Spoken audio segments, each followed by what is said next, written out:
इससे क्या होगा, किल्लत हो जाएगा देश में। और ये डीजे के लिए धरना दे रहे हैं भाजपा के लोग। किसी कीमत पर झारखंड में ये भेदभाव नफरत की राजनीति में नहीं चलने देगा।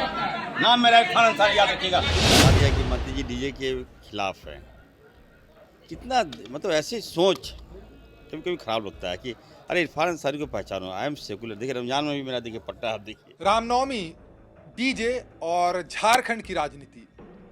एक मंत्री कहते हैं डीजे नहीं बजेगा और फिर वही मंत्री कहते हैं कोर्ट ने डीजे बैन किया है।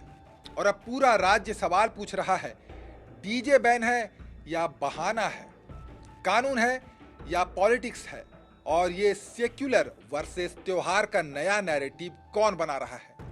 आज हम आपको बताएंगे पूरा सच, बिना फिल्टर, डेटा और फैक्ट्स के साथ। रामनवमी नजदीक थी, झारखंड में तैयारियां शुरू हो चुकी थी और इसी बीच स्वास्थ्य मंत्री इरफान अंसारी का बयान आता है, रामनवमी में डीजे नहीं बजेगा। अब ये कोई हल्का बयान नहीं था, क्योंकि झारखंड में रामनवमी सिर्फ पूजा नहीं है। रामनवमी पर जुलूस होता है, बड़े बड़े शोभा यात्रा निकलते हैं, डीजे, ढोल, झंडे सब मिलकर एक शक्ति प्रदर्शन का रूप लेते हैं। ऐसे में जब सीधे डीजे पर रोक की बात हुई तो ये सिर्फ प्रशासनिक फैसला नहीं रहा, ये लोगों की आस्था और परंपरा से जुड़ गया। मंत्री ने अपने बयान में कहा कि डीजे से तेज ध्वनि प्रदूषण होता है, इससे लोगों के स्वास्थ्य पर असर पड़ता है। उन्होंने जामताड़ा की घटना का भी उदाहरण दिया। यानी शुरुआत में पूरा मुद्दा स्वास्थ्य और तेज आवाज के आधार पर खड़ा किया गया, लेकिन असली राजनीति यहीं से शुरू होती है। जैसे ही ये बयान सामने आया, विपक्ष ने इसे तुरंत मुद्दा बना लिया। सबसे पहले सवाल उठा, रामनवमी में ही डीजे बंद क्यों? क्या हिंदू त्योहारों पर ही नियम लागू होंगे? विधानसभा के बाहर विरोध प्रदर्शन, बयानबाजी, सोशल मीडिया पर आग। कुछ नेताओं ने इसे सीधा तुष्टीकरण से जोड़ दिया, यानी अब मुद्दा बदल चुका था।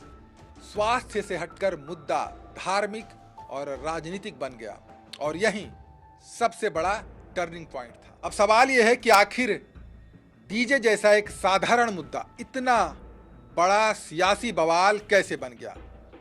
इसकी जड़ सिर्फ डीजे नहीं है, इसके पीछे कई परतें हैं। सबसे पहली बात कि झारखंड में रामनवमी सिर्फ पूजा नहीं है, ये एक सार्वजनिक शक्ति प्रदर्शन है। सड़क पर निकलने वाली शोभा यात्राएं, हजारों लोगों की भीड़, झंडे, ढोल और डीजे, ये सिर्फ म्यूजिक नहीं है, ये माहौल है, पहचान है और कहीं ना कहीं ताकत दिखाने का माध्यम भी है। यानी डीजे हटाओ तो लोगों को लगता है कि त्योहार का रंग ही फीका कर दिया गया। अब दूसरी बड़ी वजह, चुनावी माहौल। झारखंड की राजनीति पहले से गर्म है, आने वाले चुनावों की आहट है। ऐसे में हर छोटा मुद्दा सीधे वोट में बदल जाता है, और जब बात धर्म से जुड़ जाए तो फिर वो मुद्दा और बड़ा हो जाता है। अब तीसरी परत, पहचान की राजनीति। देखते ही देखते ये मामला बन गया हम बनाम वो, त्योहार बनाम नियम। एक पक्ष कह रहा है ये हमारी परंपरा है, दूसरा पक्ष कह रहा है ये कानून और स्वास्थ्य का मामला है, और यहीं से टकराव शुरू होता है। चौथी वजह, विपक्ष को मौका मिला। सरकार का एक बयान विपक्ष के लिए सीधा हथियार बन गया। विपक्ष ने तुरंत नैरेटिव सेट कर दिया, सरकार चुनिंदा तरीके से कार्रवाई कर रही है, सिर्फ हिंदुओं के त्योहारों को निशाना बनाया जा रहा है, और यही लाइन जनता के बीच फैलने लगी। और अब पांचवी और सबसे तेज आग लगाने वाली चीज, सोशल मीडिया।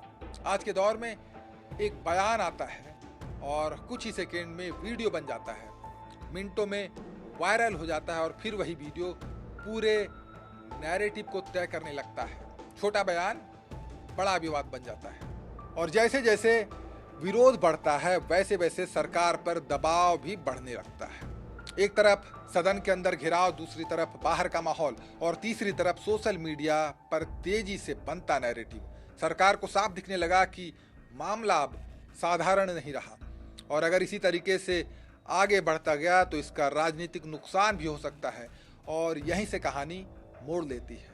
और फिर आता है सबसे बड़ा ट्विस्ट, वही बयान जो पहले सीधे सीधे सरकार के मंत्री की तरफ से थी, वो अचानक बदल जाता है। अब कहा जाता है कि डीजे पर रोक सरकार का फैसला नहीं है, बल्कि ये सुप्रीम कोर्ट के आदेश की वजह से है। ध्यान से समझिए, बयान बदला नहीं, पूरी जिम्मेदारी बदल दी गई।